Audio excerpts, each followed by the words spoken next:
오늘 여러분과 제가 강의할 내용은 정신분석과 추리소설로서의 삶이라는 주제로 이야기를 해볼 텐데요. 제가 그 고독의 매뉴얼이라는 책을 쓰면서 몇 가지 목적을 했던 일이 있어요. 한 가지는 정신분석에 대한 이야기를 하겠다.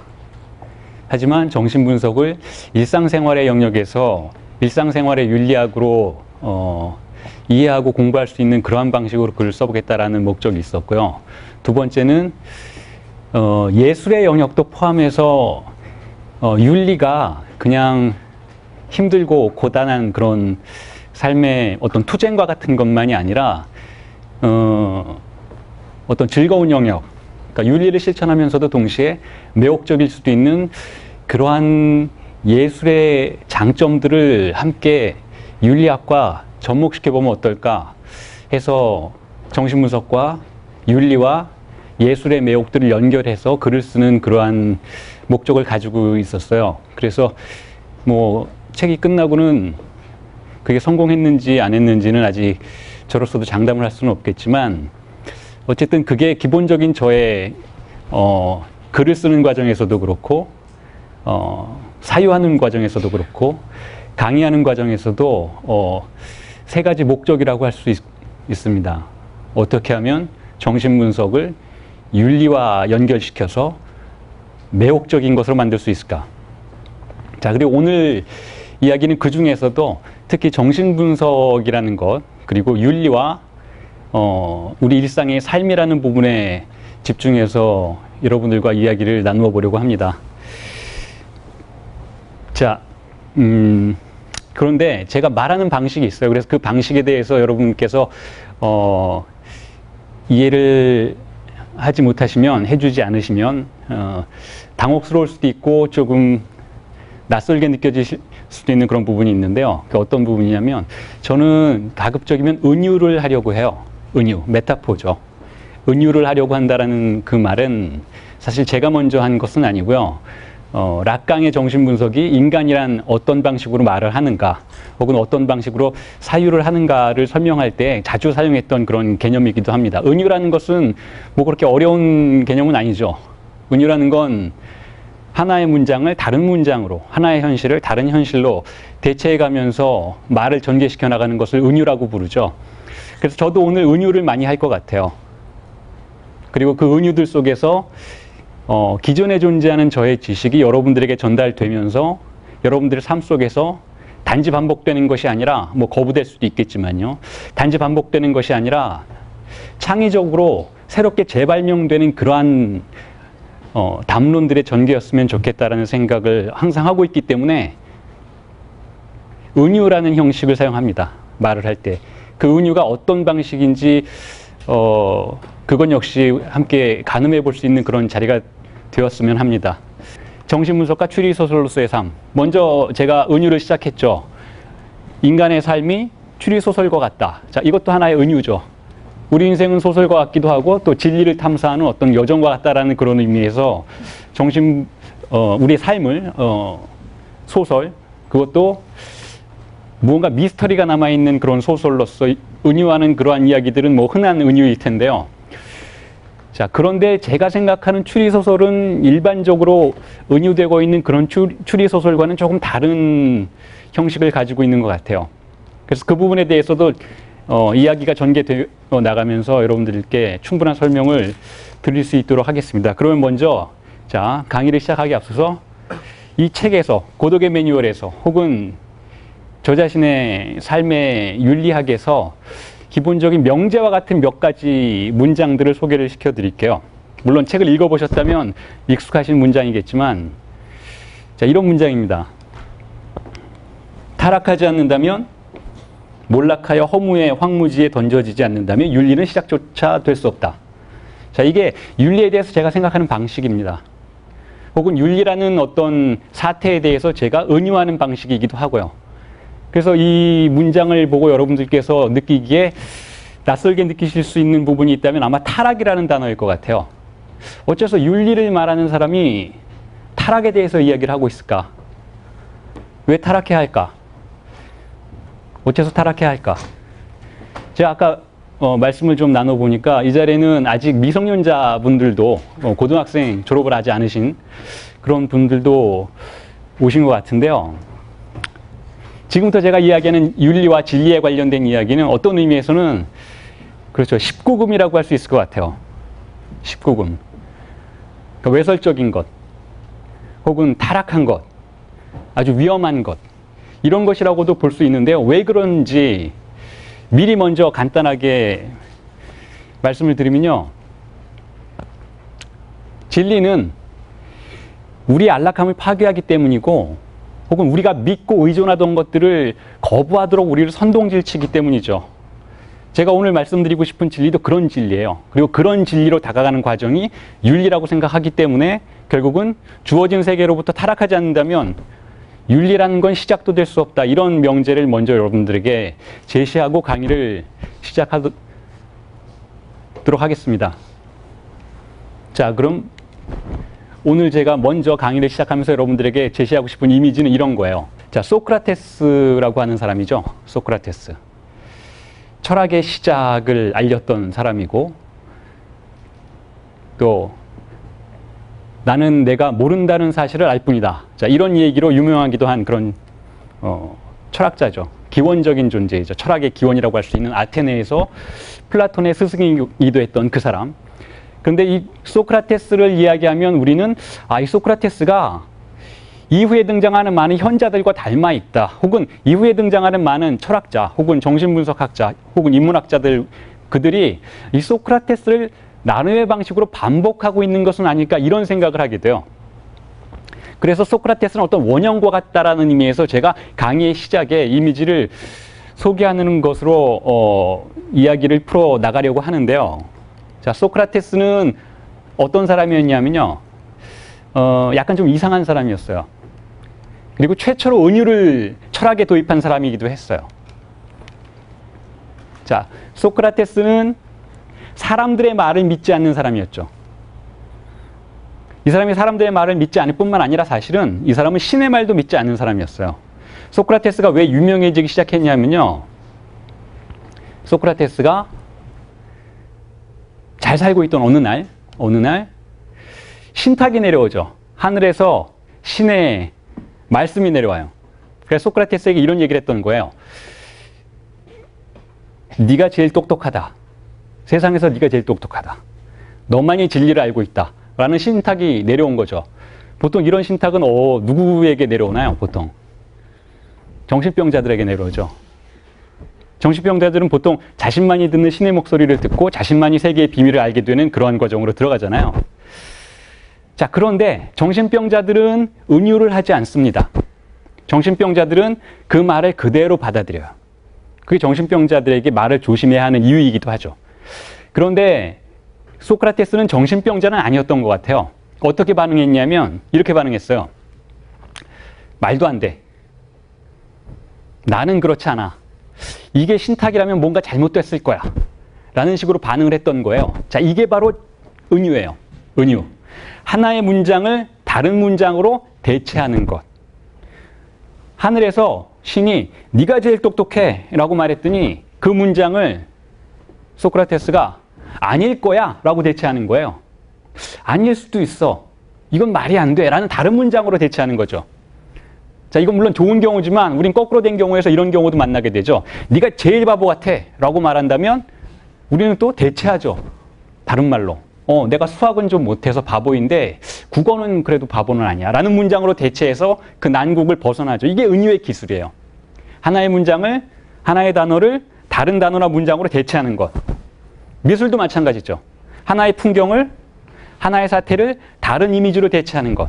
하나의 미술사를 다른 미술사로 대체하는 것. 자, 이게 은유의 과정들이고 이것이 인간이 살아가는 방식인데 그 살아가는 방식 중에서 소크라테스가 했던 은유는 이런 결과를 초래했어요. 신이 나에게 네가 제일 똑똑하다라고 말했던 그 신탁을 내가 믿을 수 없다면 증명해야 하겠다라고 생각한 거죠. 소크라테스는. 그래서 소크라테스는 아테네에 있는 가장 똑똑한 사람들을 찾아다니면서 논쟁을 벌이기 시작했어요. 내가 똑똑하지 않다라는 걸 증명하기 위해서, 나보다 더 똑똑한 사람들을 찾아내기 위해서 아테네를 돌아다니기 시작했죠. 그래서 아테네에 있는 사람들과 논박을 시작하는데, 잘 들어보니까 아테네에 있는 현자들이 하는 말들이 대체로 이거였어요. 독사, 속견이죠. 속견. 다시 말해서 합리적인 말들이긴 한데 논박할 가능성이 충분히 있는 것들.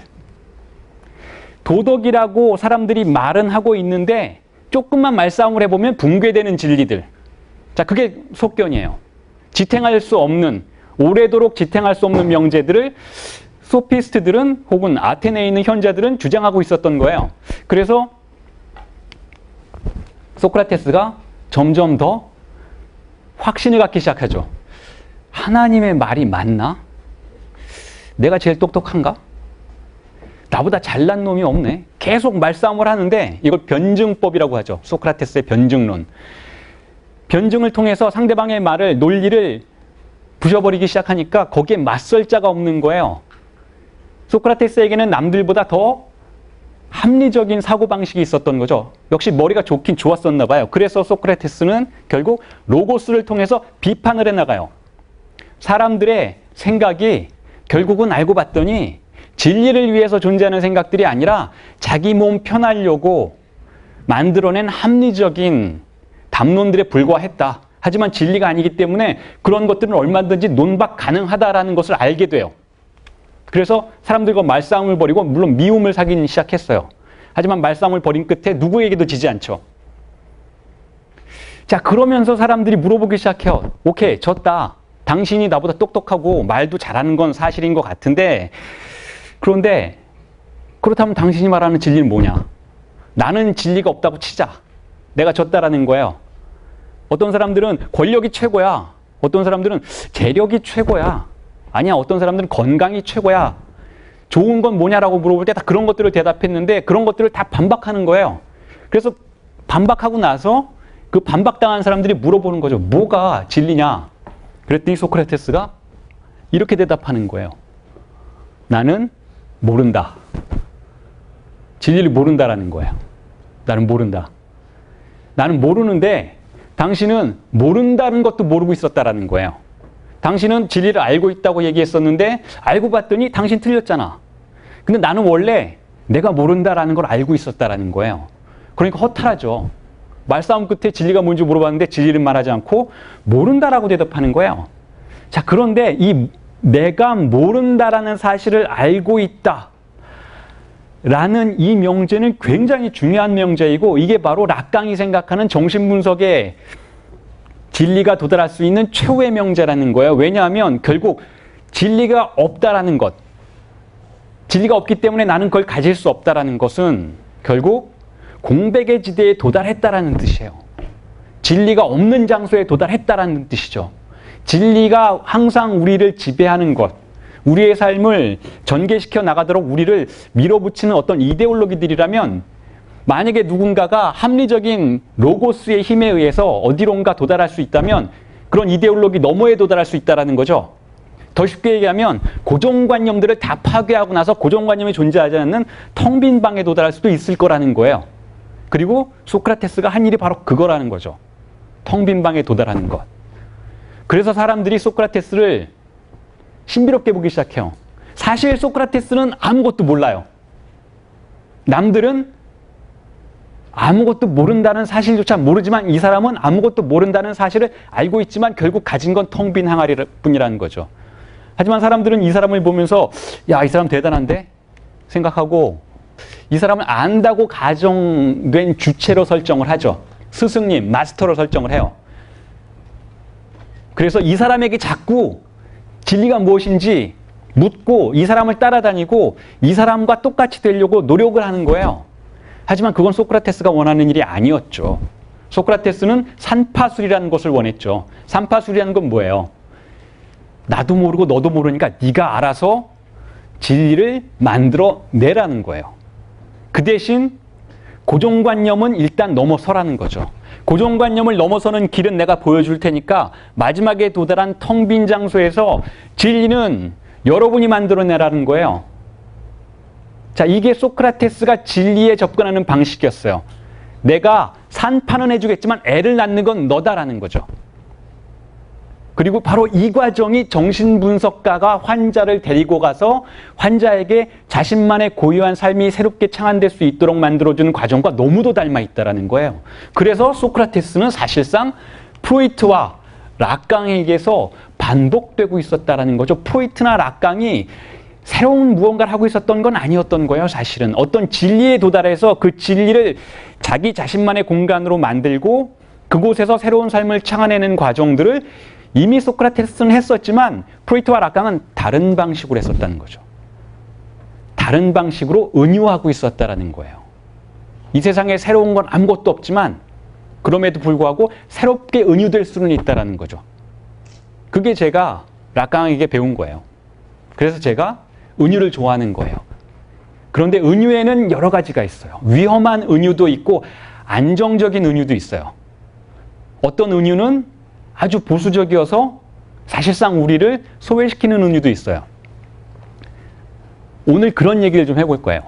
은유들에는 어떤 종류가 있는지, 우리는 왜 은유를 하는지, 왜 우리는 타자를 반복하는지, 그러한 반복으로부터 벗어날 수 있는 방법은 무엇인지 그런 얘기를 좀 해볼 거예요. 자, 그래서 이러한 과정 속에서 제가 아까 말씀드린 진리의 속성은 결국 타락과 몰락, 위험한 것, 이방의 것, 혹은 외설적인 것이라고 불릴 수밖에 없다라는 거예요. 왜냐하면 기존에 존재하는 모든 도덕과 윤리의 고정관념들을 무너뜨리려고 하니까 그런 사람을 보고 우리는 타락한 자라고 부를 수밖에 없다라는 거예요. 그리고 실제로 소크라테스는 사약을 받고 죽죠. 아테네 시민들이 소크라테스를 고소하고 사형시켜요. 죄목이 뭐였냐면 젊은이들을 타락시킨 죄였어요. 너무나 놀랍죠. 이렇게 위대한 철학의 창시자를 사람을 타락시키는 그러한 존재로 고소를 했다니 놀라울 뿐이지만 오히려 우리의 관점에서 보자면 상당히 명예로운 죄목인 거예요. 타락은 윤리의 시작점이니까. 타락하지 않는다면 윤리는 시작조차 될 수가 없으니까. 자, 그래서 제가 지금부터 할 일은 이건 것 같아요. 소크라테스의 전통을 따라서, 위대한 전통이죠. 전통을 따라서 자, 무엇이 진리인지 말하기 전에 혹은 제가 어떤 방식으로 진리를 알고 있는지를 말하기 전에 진리가 아닌 건 뭔지부터 짚어보자라는 거예요. 진리가 아닌 건 무엇일까? 그리고 고독의 매뉴얼의 초반부도 그러한 목적으로 쓰여져 있었죠. 무엇이 진리가 아닌지를 말하기 위해서 상당히 많은 이야기들을 소설 이야기도 하고 코난 도일 이야기도 하고 세바스찬 나잇의 진짜 인생이라는 소설 이야기도 하고 있었죠. 자, 그런 이야기를 좀 해보겠어요. 자, 인간의 정신의 구조. 자, 정신분석의 이론을 좀 빌어서 이야기를 해보자면 인간의 정신을 이렇게 세 가지 구조로 나누어요. 그리고 그 구조를 알게 되면 우리는 인간이 왜 은유하는지 혹은 왜 인간은 진리에 접근하려고 하지 않는지 혹은 왜 인간은 진리에 접근하는지 이런 것들을 설명할 수 있는 아주 쉬운 길이 열리기 때문에 제가 먼저 세 가지 구조를 여러분들에게 소개를 시켜드릴게요. 물론 알고 계신 분들도 계시겠지만 모르는 분들을 위해서 자세한 설명을 덧붙이면요. 자, 인간의 구조는 이렇게 세 가지 구조로 되어 있어요. 어떤 사람은 신경증의 구조, 일반적인 사람들이죠. 보통 95% 이상을 차지하는 인간의 정신은 신경증의 구조로 되어 있고 그 중에서 전혀 정신병자처럼 보이지 않는 사람인데도 불구하고 우리와 다른 구조를 가지고 있는 사람들이 있는데 그 사람을 도착증의 구조를 가지고 있는 사람이라고 불러요. 성도착증이죠. 그리고 1% 정도 되는 사람이 정신병의 구조를 가지고 있어요. 그런데 이 세 가지 구조를 가지고 있는 사람들은 사실상 뇌 구조가 달라서 이런 세 가지 구조를 가지고 있는 것이 아니라 어렸을 때 언어를 습득하는 과정에서 억압을 어떠한 방식으로 처리하느냐에 따라서 세 가지 구조를 가지게 되죠. 예를 들면 신경증자, 일반적으로 우리 모두라고 이야기할 수도 있고 뭐 이 중에는 그렇죠. 정신병자가 있을 수도 있고 제가 그럴 수도 있고. 자, 어쨌든 신경증자의 대부분은 인간의 대부분을 구성하고 있는 신경증자들은 억압의 구조를 가지고 있어요. 아주 억압이 일관되게 지속되고 있죠. 어린 시절에 어머니와의 관계의 충동을 잘 억압하게 된 사람들이에요. 그래서 충동을 포기한 사람들이죠. 욕망을 연기하고 나중에 실현시키는데 익숙해 있는 사람들이죠. 이런 사람들을 신경증자라고 불러요. 그리고 그 억압을 받아들이지 않는 사람들을 정신병자라고 부르죠. 그래서 정신병의 구조에서는 충동이 신체를 타고 흐르면서 그 정신병자를 괴롭히기도 하고 정신병자를 자극하기도 하죠. 그리고 가장 기이한 구조가 도착증의 구조인데 이 사람들은 억압을 실행시키다가도 억압을 풀 수도 있는 사람들이에요. 아주 특수한 구조를 가지고 있는 사람들이죠.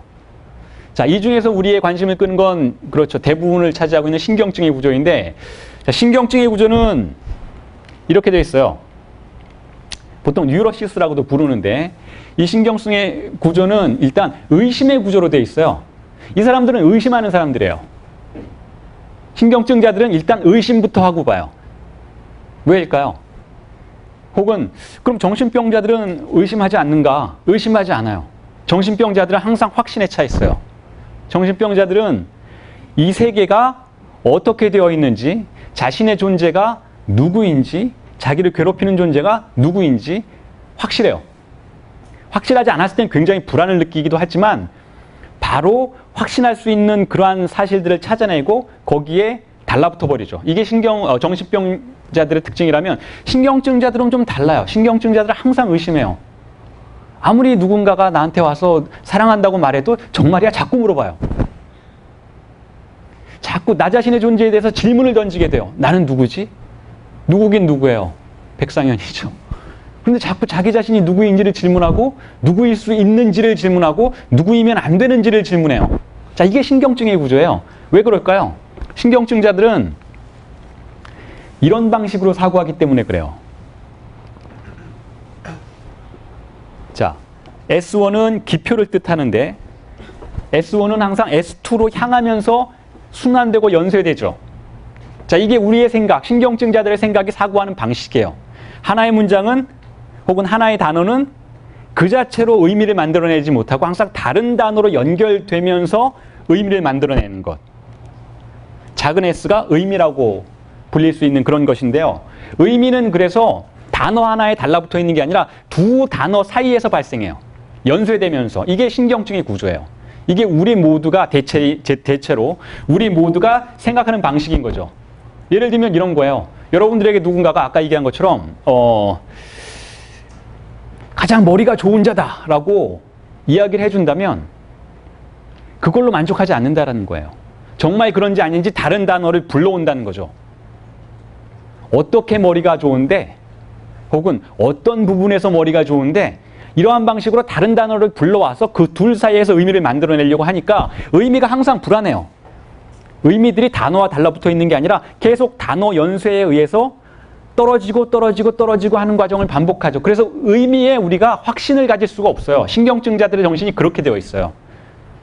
신경증자들의 정신의 구조는 그렇게 순환하는 은유 속에서 의미들을 불안정하게 생산해내는 것이기 때문에 우리는 항상 의심할 수밖에 없죠. 확신을 가질 수 없으니까. 그러면 의심하면 또 다른 기표를 불러오려고 해요. 누군가가 나에게 자, 당신은 몇 살이고 당신은 어떤 사람이고 당신은 누구이다라고 아무리 얘기를 해줘도 그게 다가 아닌 것 같은 생각을 갖게 된다는 거예요. 그래서 자꾸 다른 기표를 불러오고 다른 단어를 불러와요. 그런 방식으로 우리의 삶을 미스터리로 만들죠. 이게 신경증자들의 특징이에요. 삶을 미스터리로 만드는 거예요. 지금 이 순간 내 앞에 존재하는 의미에 만족을 못해요. 생각이 전진되는 한 지금 이 순간 내 앞에 존재하는 의미는 바뀔 수도 있는 불안정한 것이라고 생각하는 게 신경증자들의 특징이죠. 그래서 이게 불가능해요. 카르페 디엠이 불가능한 거예요. 이런 얘기 많이 하잖아요. 현재를 즐겨라. 오늘을 즐겨라. 그런데 신경증자들은 못 즐겨요. 오늘 나에게 주어진 모든 조건들이 전부가 아니라고 생각하는 경향이 있기 때문에 그렇죠. 그래서 우리는 진리가 언제나 지금 여기가 아니라 어딘가 다른 데 있다고 생각해요. 이건 좋은 것일까요? 나쁜 것일까요? 좋기도 하고 나쁘기도 해요. 이걸 잘만 이용하면 인간은 굉장히 멋진 존재가 될 수도 있어요. 혹은 이것 때문에 우리 인간은 거기까지밖에 될 수가 없기도 해요. 두 가지 방향이 있어요. 보수적인 방향과 급진적인 방향. 은유에는 두 가지가 있다는 거죠. 자, 신경증은 그래서 은유하는 존재인데 첫 번째 신경증자들이 은유하는 과정에서 방어적인 모습을 보이는 것. 자, 이게 은유의 첫 번째 기능이기도 해요. 은유의 첫 번째 기능. 그리고 이 은유의 첫 번째 기능 때문에 우리는 우리의 한계 바깥으로 못 나가는 것이기도 하죠. 첫 번째 기능은 뭐냐면 이런 거예요. 첫 번째 공백이 있어요. 공백이. 우리 앞에 공백이 있어요. 우리 앞에 공백이 있다는 건 이런 뜻이죠. 우리가 설명할 수 없는 어떤 게 있다는 거예요. 그래서 그 설명할 수 없는 어떤 것을 은유해요. 단어 혹은 기표로 은유하죠. 자, 이게 신경증자가 처음 생각하는 시발점에 있는 양상들이죠. 어린아이는 엄마와 헤어져야 하는 상황을 은유해요. 어린아이는. 혹은 어린아이는 엄마 아빠가 다투는 상황을 그대로 받아들이지 않고 은유해요. 엄마 아빠는 사랑하니까 싸우는 거야 라고 은유해요. 예를 들면 부모님이 일찍 돌아가셨어요. 그러면 하늘나라에 계실 거야 라고 은유해요. 자기 앞에 존재하는 어떤 긴장감을 유발하는 상황으로부터 벗어나기 위해서 우리는 은유의 마술을 시작하죠. 은유의 마술을 시작해요. 예를 들면 이런 거죠. 올해 그렇죠. 수능이 끝났나요? 수능 끝났죠. 수능이 끝났는데 시험을 망쳤어요. 이 현실을 어떻게 극복해요? 내년엔 붙을 거야 라는 말로 은유하죠. 내년엔 붙을 거야. 뭐 내년이 안 될 수도 있잖아요. 내후년이 될 수도 있고 영원히 못 갈 수도 있지만 어쨌든 은유하는 거예요. 뭐 여자친구에게 차였던가 남자친구에게 차였어요. 그러면 어떻게 은유하나요? 더 괜찮은 남자 만날 거야 라는 방식으로 은유하죠. 자, 이게 보수적인 은유예요. 기존에 존재하는 담론을 가지고 우리 앞에 존재하는 긴장을 만들어내는 현실로부터 우리를 벗어나게 만드는 것. 이게 은유의 보수적인 첫 번째 기능인데 그것 때문에 우리가 다른 사람이 되지 못하기도 해요. 왜냐하면 그런 은유들은 사회적이고 보편적인 방향을 통해서 은유되는 것들이기 때문에 결국은 우리는 어떤 은유를 통해서든 우리 공동체가 다 그렇게 생각하는 방식 안에 머물게 돼요. 예를 들면 이런 거죠. 어떤 학생이 있는데 제가 잘 예로 많이 드는 저의 세대니까 드는 한 사람에 대한 예인데 이런 거예요. 중학교밖에 못 나왔어요. 중퇴예요. 중퇴. 중학교 중퇴. 담배 피고 이미 중학교 때 머리는 허리까지 오고 뭐 이런 음악 있죠. 이런 음악밖에 안 해요. 선생님이 이 학생의 현실을 보고 아무리 좋은 은유를 해주려고 해도 은유가 안 되는 거예요. 잘. 야, 그래 너 중학교는 그만둬도 기술은 배워라. 이 정도 은유밖에 안 돼요. 그래도 고등학교까지 졸업하는 게 낫지 않겠니? 이 정도 은유인 거죠. 일반적으로 우리가 그 학생에 대해서 더 급진적이고 진보적인 은유를 하기가 굉장히 힘들어요. 너 잘 그만뒀어. 잘했어. 중학교는 뭐하러 다니냐. 정말 너 하고 싶은 거 해. 그게 더 좋은 거야. 그게 윤리적이야. 라고 은유를 못 해주죠. 근데 그 학생이 나중에 서태지가 됐잖아요. 서태지. 그런 은유는 하기가 굉장히 힘들어요. 일반적인 은유는 우리 사회가 대충 그렇다라고 생각하는 고정관념 안에서 이루어지죠. 그렇기 때문에 그런 은유들을 우리를 보호하는 은유이기도 하지만 우리를 한계짓는 은유라고도 말할 수가 있어요. 그러니까 우리는 일반적으로 은유를 하는 과정에서 스스로 이미 우리 고정관념이 우리에게 알려주는 방식대로 은유를 하면서 우리의 가능성을 제한하기도 하죠. 하지만 그게 우리를 보호하는 방식이에요. 사실은. 그런 은유 때문에 우리는 우리를 파괴하지 않고 어느 정도 평균 속에서 세상을 살아가는 것이죠. 그런데 자, 그런 은유는 은유하지 않았다면 참을 수 없는 삶의 비참함을 견디게도 해주지만 우리가 더 멀리 나가는 것을 막기도 하는 은유라면 또 다른 은유가 있어요.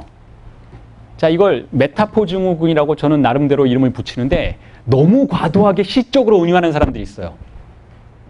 뭐예요? 중학교를 다니다가 중퇴했는데 너무 멋져 라고 은유해버리면 너무 시적인 거죠. 그냥 시도 아니고 19세기 낭만주의 퇴폐시라고나 할까요? 너무 급진적인 거예요. 자, 그런 은유들은 죽음 충동을 느끼도록 하는 은유들이에요. 우리를 파괴할지도 모르는 그러한 위험을 우리에게 느끼도록 하는 그런 은유들인 거죠. 그런 은유들은 첫 번째 문장에서 두 번째 문장으로 나가는 거리가 굉장히 멀어요. 이걸 보통 우리는 뭐라고 불러요? 예술이라고 불러요. 시인들은 이런 은유를 하죠. 그래서 시인들이 쓴 글을 보면 무슨 소리인지 모를 것 같은 그런 글들도 굉장히 많은 거죠.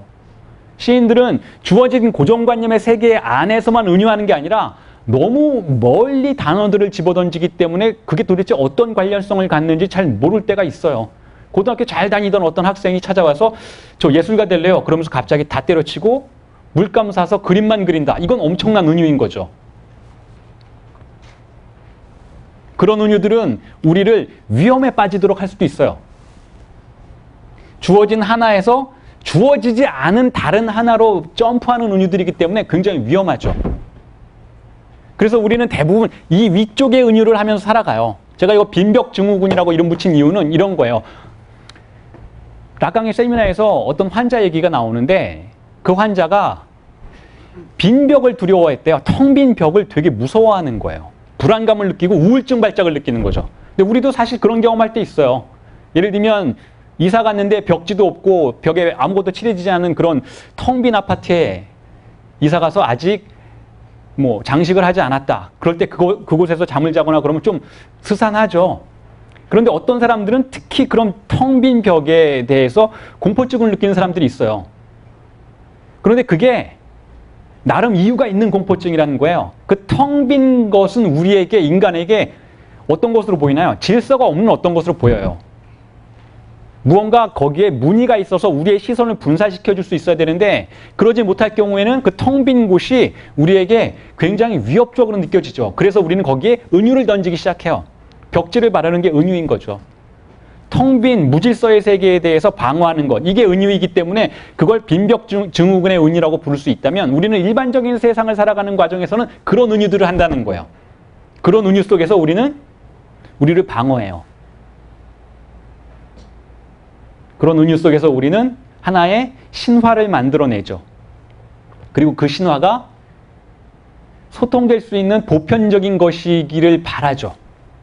자, 그런데 그런 신화 안에서 살고 있다가 어느 날 우리에게 무언가가 찾아와서 우리를 말도 안 되는 은유를 하도록 만드는 사건들이 있다는 거예요. 그리고 사실상 진짜 윤리적인 사건이 일어나는 순간은 바로 그런 순간들이라는 거죠.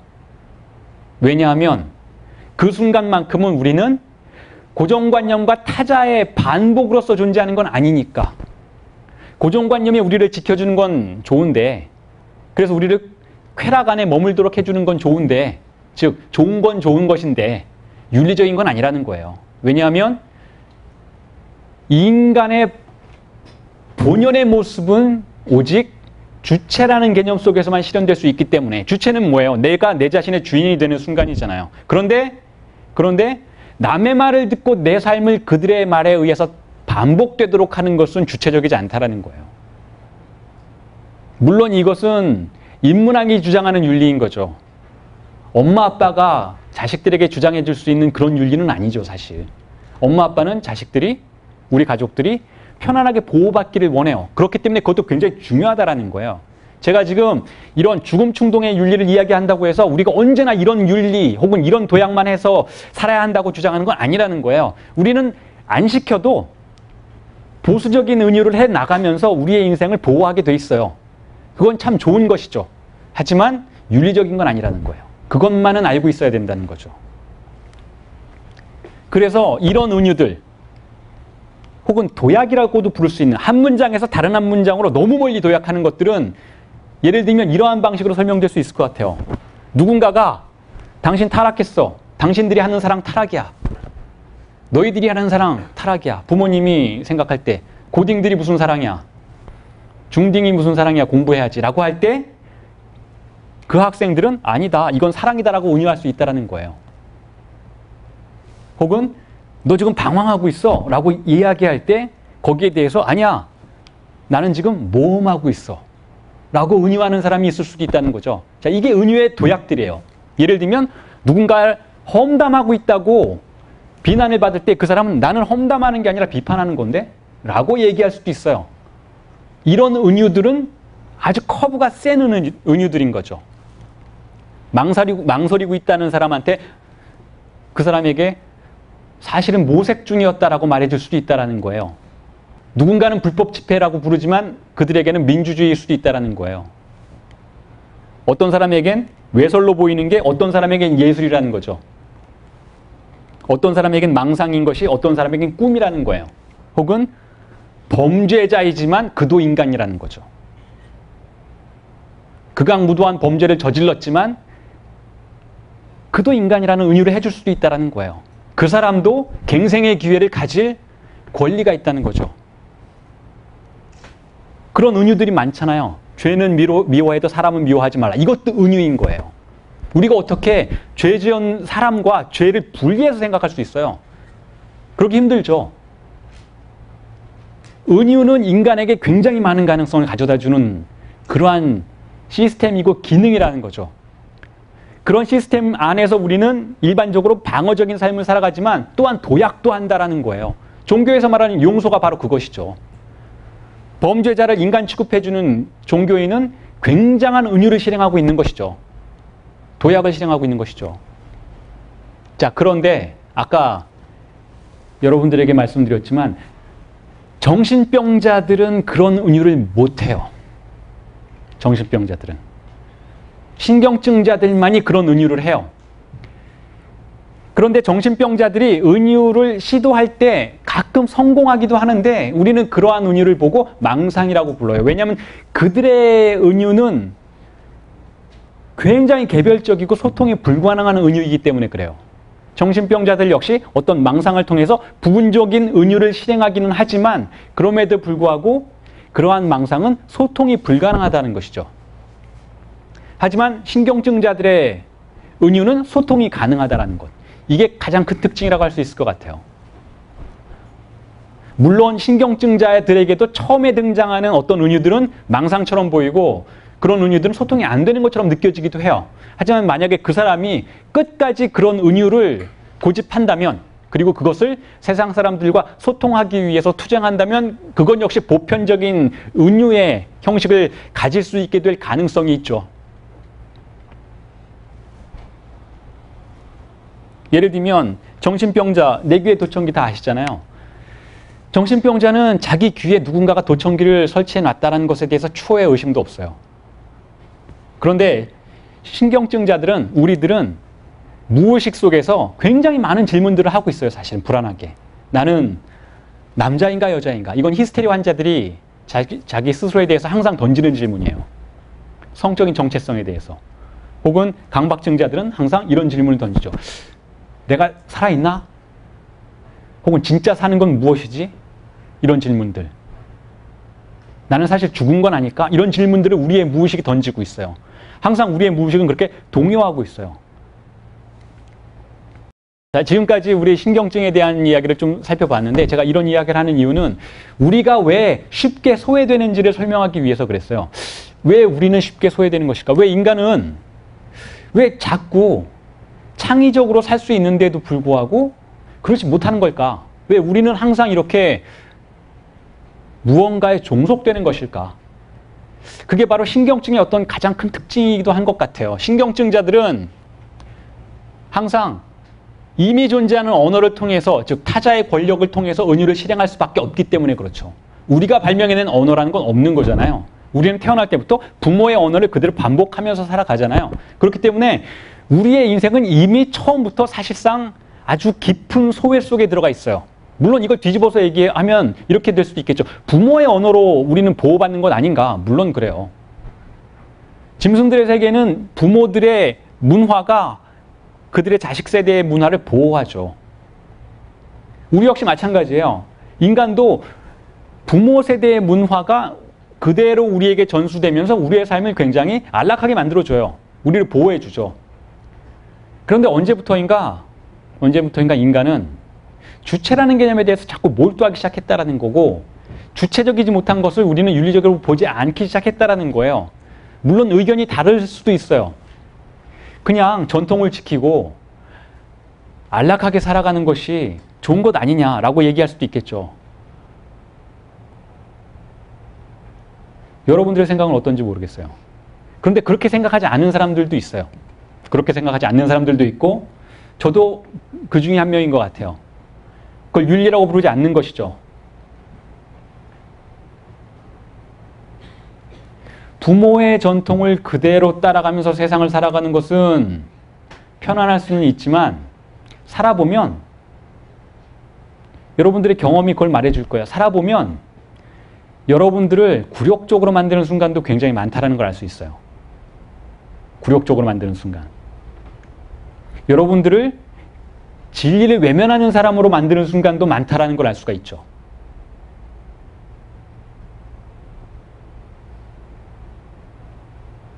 어떤 순간인가요? 예를 들면 이런 거예요. 우리 옆집에 어떤 부부가 이사를 왔는데 부부래요. 근데 둘 다 남자인 거야. 자, 부모 세대에는 없던 가족 관계예요. 심지어는 그 둘이 뭐 결혼이라 이런 권리를 위해서 투쟁을 하기도 하고 우리 사회를 조금 바꾸려고 하는 것 같아요. 자, 부모 세대에는 없던 관념들을 주장하는 거예요. 결혼이라는 것은 우리가 둘이 만나서 하는 거다라는 건 알고는 있지만 남녀라고 생각하는 방식으로 그 결혼을 은유해 왔던 것에 굉장히 익숙하고 그게 바로 부모 세대의 이데올로기예요. 그걸 통해서 우리는 보호받고 있었어요. 다른 많은 고정관념이 우리를 보호해 주는 것처럼 그러한 결혼에 굉장히 다양한 아름다운 풍속들이 우리를 보호해 주고 있었는데 자, 새로운 부부관계가 등장해서 우리를 위협하고 있어요. 그래서 그것에 대해서 거부할 수도 있겠죠. 욕하고 비난할 수도 있어요. 자연스러움을 해친다라고 우리 사회를 혼돈 속으로 빠뜨린다라고 비난할 수도 있겠죠. 그런데 가까이서 살펴보면 그들의 사랑도 우리의 사랑만큼 진실하다는 느낌을 받게 될 때가 있어요. 인간이라면. 둘도 똑같이 우리가 누군가를 사랑하는 것처럼 사랑한다라는 느낌을 받았을 때 이런 양심의 가책이 우리를 찾아오죠. 내가 뭔가 잘못하고 있는 건 아닌가? 이미 존재하는 고정관념을 내 인생에서 반복하는 게 나를 편안하게 만드는 것이긴 하지만 어떤 특정한 사건들이 나를 찾아와서 나를 힘들게 만들 때도 있다는 거예요. 저는 기독교는 아닌데 또 불구하고 성경 얘기를 자주 해요. 예를 들면 이런 거죠. 여러분. 팔레스타인에 살고 있는 그 많은 사람들이 예수가 출연해서 내가 신의 아들이다 라고 말할 때도 긴가민가 했는데 내 이웃을 사랑하라 라고 말할 때는 다 등을 돌렸다라는 거예요. 너무나 새로운 패러다임인 거죠. 사랑의 담론을 외치기 시작하니까 야 이건 아닌 것 같아. 이건 구약과 안 맞아 라고 생각하고 등을 돌리기 시작했다라는 거예요. 그래서 정말 이상한 사람 12명만 예수를 따라간 거죠. 정말 이상한 12명만 새로운 은유를 혹은 새로운 도약을 시작한 거예요.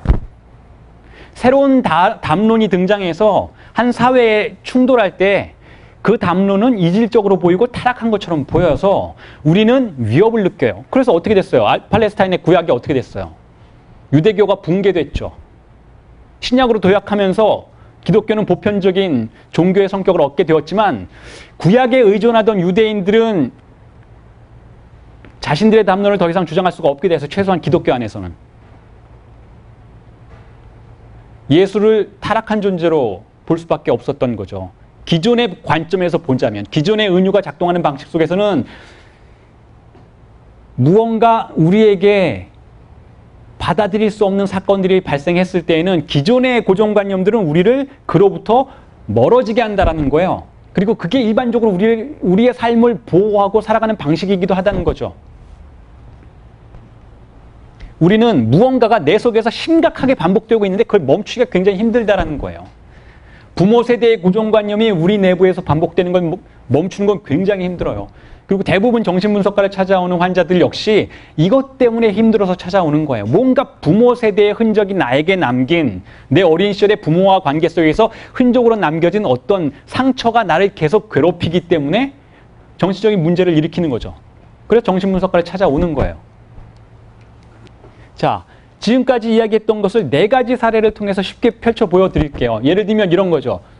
어느 화가지망생이 있어요. 자, 화가지망생 어디 가나요? 미대 가겠죠.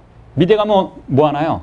교수님한테 그림 배우겠죠. 혹은 뭐 비디오 같은 여러 가지 현대미술을 배우겠죠. 자, 이 화가지망생이 실제로 하고 있는 것은 무엇일까요?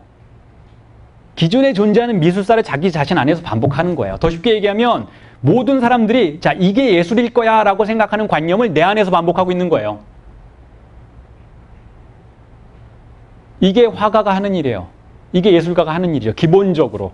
이게 바로 타자가 내 안에서 심각하게 반복되는 현상인 거죠. 예를 들면 연인들의 사례는 어떤가요? 여러분 이런 생각하잖아요. 누가 가르쳐주지 않았는데 쟤네들 저렇게 연애를 잘해? 저런 말은 어디서 배웠어? 예를 들어서 초등학생이 연애하기 시작하잖아요. 요즘엔 굉장히 빠르잖아요. 초등학생들, 중학생들 연애하는데 제가 봐도 어떤 남자애들은 얘는 정말 카사노바, 이미 초등학교 6학년인데 대단한 어떤 연애의 기술들을 보여주는 아이들이 있어요. 도대체 얘가 그걸 어디서 배웠을까? 아빠가 배워줬겠죠. 부모 세대의 담론, 연애에 관한 담론들이 그 아이 안에서 반복되고 있는 거예요. 우리가 연애를 하고 결혼을 할 때에도 마찬가지예요. 그리고 결혼 과정 속에서 벌어지는 다양한 일들도 사실은 우리 부모 세대의 흔적이 그대로 반복되고 있는 것이죠. 우리가 사랑이라고 부르는 그것도 역시 부모 세대가 사랑이라고 불렀던 것을 그 안에서 반복하고 있는 거예요. 혹은 정치인들은 어떤가요? 정치인들은 그들이 정치라고 생각하는 것을 그들의 실천 속에서 반복하는 거죠. 그들이 정치라고 생각하는 것은 그들의 부모 세대가 그들에게 남겨준 흔적인 거죠. 과학자도 마찬가지예요. 과학자도. 과학자들은 뭘 사용해요? 기존에 존재하는 과학의 언어들을 사용할 수밖에 없다는 거예요. 그래서 결국 과학을 한다는 건 1차적인 의미에서는 기존에 존재하는 과학의 역사를 내 안에서 반복하는 것이라고 말할 수 있다는 거죠. 이러한 반복들은 소외의 반복이에요. 이러한 반복 안에서는 어떠한 예술도, 진정한 예술도 나올 수 없고 어떠한 진정한 사랑도 나올 수 없고 정치도 나올 수 없고 과학도 나올 수 없다는 거예요. 반복이라면. 이 네 가지는 알랑 바디우가 진리가 출현하는 네 가지 자리, 과학, 정치, 사랑, 그리고 예술이라는 공간에 진리 발생의 장소들을 가정하는 그러한 담론들을 따르는 것인데요. 이외에도 다양한 영역들이 있겠죠. 종교도 마찬가지죠. 종교도 마찬가지고. 혹은 뭐 스포츠도 마찬가지일 것 같아요.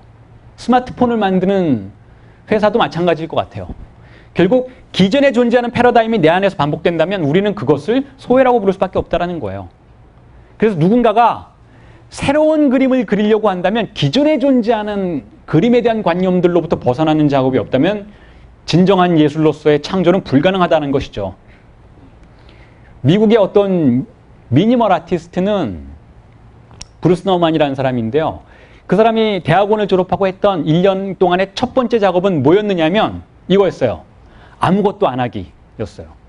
물론 아무것도 안 하기 쉬워 보이잖아요. 그런데 정말 아무것도 안 하는 건 어렵다라는 걸 보여줬어요. 이 사람은 뉴욕에 작업실을 하나 빌려서 비디오 카메라 설치하고 매일매일 자기가 아무것도 안 하는 걸 찍었어요. 그러니까 아무것도 안 하니까 얼마나 좀이 쑤시겠어요. 그래서 뭐 깽깽이 발 짚고 뛰어다니기도 하고 뭐 혼자 여러 가지 말도 안 되는 장난들을 치면서 시간을 보내는 거예요. 이게 굉장히 중요한 작업이었어요. 이 사람에게는. 그리고 지금도 우리에게 중요한 메타포를 던져주죠. 무언가 새롭게 창안하려면 기존에 존재하는 걸 모두 완벽하게 제거하지 않는다면 창조는 없다라는 거예요. 누군가가 만약에 진짜 사랑을 하고 싶다면 우리가 사랑에 대해서 알고 있는 걸 다 내려놓기 전에는 진짜 사랑은 불가능하다는 거예요. 그렇잖아요. 우리나라에서 그 많은 이혼들이 왜 일어나고 있어요. 내가 생각할 때 사랑은 이게 아닌데 이 여자는 나한테 왜 이러는 거야? 라고 해서 이혼하는 거예요. 여자가 남자를 사랑하면 시댁에도 좀 뭐 좀 하고 뭐 이래야 되는데 뭐 이쪽에서 마찬가지죠. 남자가 여자 사랑한다면 뭐 친정에도 뭐 좀 해주고 뭐 이런 연봉도 좀 어느 정도 만들어주고 뭐 이래야 되는데 안 하니까 이혼하는 거죠. 결국 소외된 사랑은 사랑이 아니라는 거예요. 무언가를 반복하는 사랑은 사랑이 아니라는 거죠. 원점에서 시작해야만 진짜 사랑이라는 거예요. 원점에서. 반복을 멈출 수 있는 방법은 없을까 그래서. 정치도 마찬가지인 거죠. 지금 우리가 생각하는 이 정치, 이건 정치가 아닌 거예요. 그냥 현재 상태를 보수 유지하는 것이지. 새누리당과 새민련이 물고 뜯고 하면서, 물론 요즘에 보니까 그냥 물고 뜯기기만 하지만 어쨌든 그런 건 정치가 아니라는 거예요. 여전히 김영삼, 김대중 시절의 담론들이 반복되고 있는 것. 이건 정치가 아니라는 거죠. 정치는 우리에게 새로운 길을 제시할 수 있어야지 진정한 정치라는 거죠. 과학도 마찬가지라는 거예요. 과학의 발전은 단절의 역사였다는 거죠. 기존에 존재하는 담론들의 무용성을 증명하고 새로운 이론들을 창안해내는 것. 그러니까 과학의 역사는 증명의 역사가 아니라 발명의 역사인 거예요. 그러니까 모든 건 다 발명의 역사라는 거죠. 발명하기 위해선 새로운 은유의 도약이 필요하다는 거죠. 고정관념을 반복하는 그런 보수적인 은유로서는 진정한 무언가를 새롭게 창안해내는 건 불가능하다는 것을 보여주는 역사적 진실들이고 일상의 진실들인 것이죠. 그걸 우리는 이렇게 표현해요. 저는 이렇게 표현해요. 우리에게 모집합이 주어지잖아요. 하나의 집합이 주어지는 거죠. 자, 자연수의 숫자들을 가져라 라고 하는 거예요. 그럼 그 자연수의 숫자를 조합해서 새로운 몇집합들, 부분집합들을 만들어내잖아요. 그런데 아무리 부분집합을 만들어내도 기존에 존재하는 집합의 담론들로부터 벗어날 수 없다면 그런 부분집합은 진정한 부분집합이 아니라는 거예요. 새로운 어떤 조합이 가능하기 위해서는 기존에 존재하는 담론을 포기해야 된다는 거죠. 그것을 유한한 전개와 무한한 전개의 차이라고 불러요. 저는. 유한한 전개는 이미 예측 가능한 전개들인 거죠. 이미 예측 가능한 전개들은 예측 가능한 사랑, 예측 가능한 예술, 예측 가능한 정치, 예측 가능한 과학을 산출해내는 것들이에요. 무한한 전개는 뭔가 커서 무한한 게 아니라 예측할 수 없는 어떤 것들을 출현시키기 때문에 무한하다라는 거예요. 예측 불가능한 사랑, 예측 불가능한 예술, 예측 불가능한 정치. 우리의 고정관념으로 예측할 수 없었던 어떤 것들이 출현할 수 있어야지 그걸 진리라고 부를 수 있다는 거죠. 그래서 거기에 도달하기 위해선 예측 가능한 영역으로부터 나오는 게 중요하다는 거예요. 예측 가능한 영역으로부터 나오기가 바로 락강이 이야기하는 환상의 횡단이에요.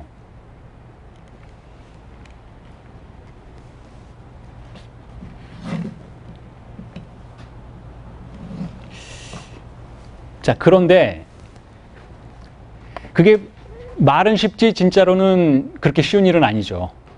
제가 이렇게 말하지만 그럼 저 사람 저렇게 얘기하니까 맨날 뭐 새로운 인생을 살아가겠네라고 생각하지만 그렇지 않다는 거죠. 저도 아주 깊이 소외되어 있다는 거죠. 왜냐하면 우리를 지배하는 지식은 굉장히 강력하기 때문에 그래요.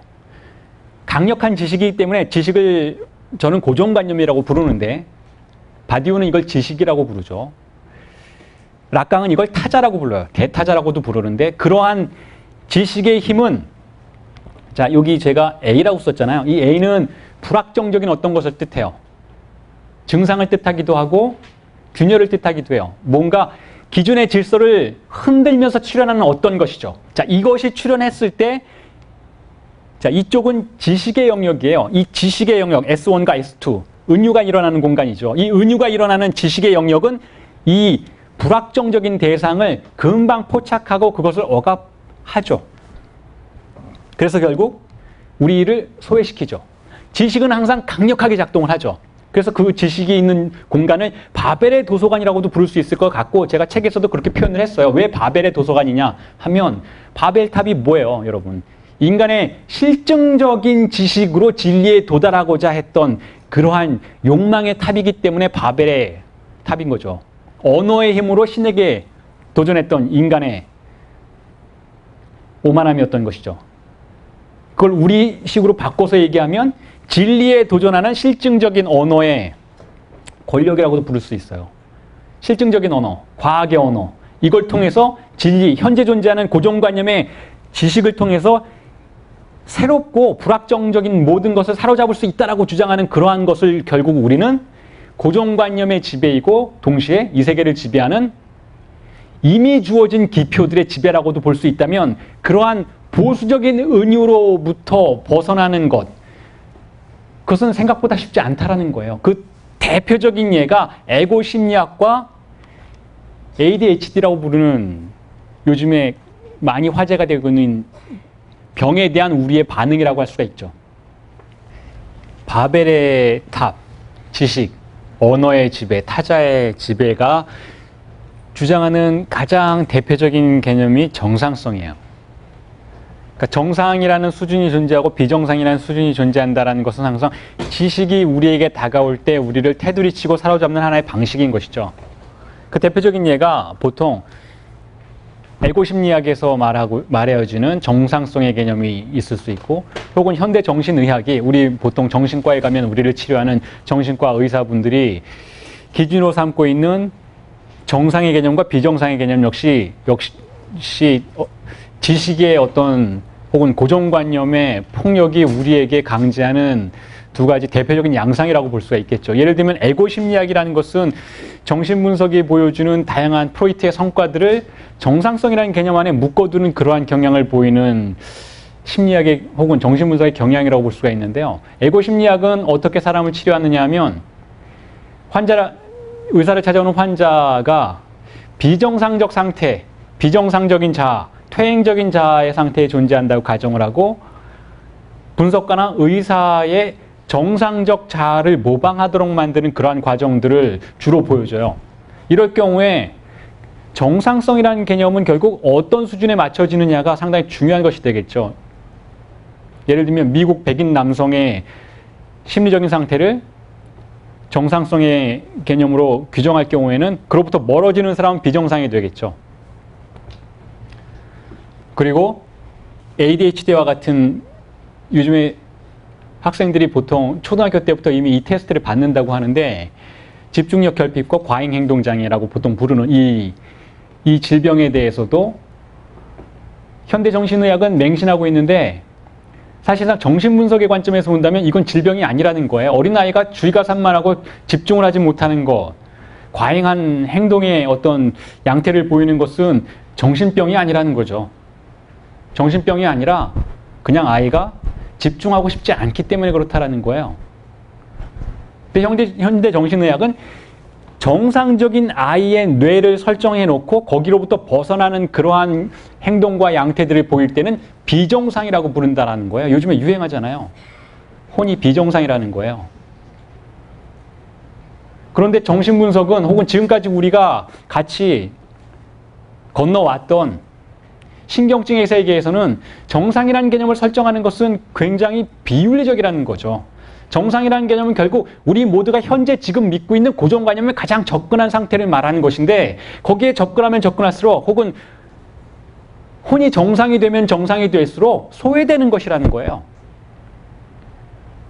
비정상적인 양태를 보일지라도 그 사람이 새로운 삶을 자기만의 어떤 영역에서 창안해낼 수 있다면, 그리고 그 새로운 삶이 타인을 고통을 주는 것이 아니라면, 우리는 그것 또한 삶의 하나의 양태이면서 동시에 소외되지 않은 새로운 창조적인 과정이라고 인정해 줄 수도 있어야 한다는 거죠.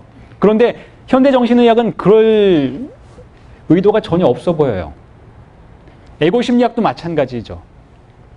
정상성이라는 개념을 가정하면 굉장히 모든 일이 편해지긴 해요. 그 안에 들어가서 소외되면 그만이니까, 그 안에 들어가서 그걸 그대로 반복하면 그만이니까 편하긴 하지만, 결국 그렇게 정상성이 지배하는 사회는 보수적인 사회이고 앞으로 나아가지 못하는 사회라는 거예요. 그러한 사회를 우리는 유한한 사회라고 부르죠. 무한한 사회가 아니라 한정된 사회. 모든 게 예측 가능한 사회. 물론 예측 가능성이 중요하기도 해요. 인생을 살아가면서 예측 불가능한 일들만 일어나면 얼마나 힘들겠어요. 하지만 그 예측 가능성은 이렇게 생각해 볼 수도 있다는 거예요. 당신의 이력서에 적혀있는 딱 거기까지다. 당신이 졸업한 학교 그 타이틀 딱 거기까지다. 그게 예측 가능한 사람에 대한 판단이죠. 누군가에 대해서, 어떤 학생에 대해서 너는 일진이니까, 너는 공부 못하니까, 뭐 그렇다잖아요. 어떤 고등학교는 공부 못하는 아이들 모아놓고 반 이름을 붙였는데 잡초반이래요. 너희들은 잡초라는 거예요. 공부 잘하는 애들은 장미반, 뭐 카네이션반 잔뜩 있는데 얘네들은 이제 잡초반이라는 거죠. 수능 성적이 이 학생의 미래를 예측 가능하다고 믿는 것. 이게 바로 바벨탑이 혹은 바벨의 도서관에서 벌어지는 일들이라는 거예요. 이게 바로 유한한 세계의 진정한 모습이라는 거죠. 정상성이 지배하는 세계의 진정한 모습이라는 거예요. 공부 못하면 비정상이라는 거죠. 거기에 동의를 하지 못하겠다라는 거예요. 정신분석도 그렇고 바디우의 철학도 그렇고 저의 생각도 그래요. 그리고 여러분들도 그럴 거라고 생각해요.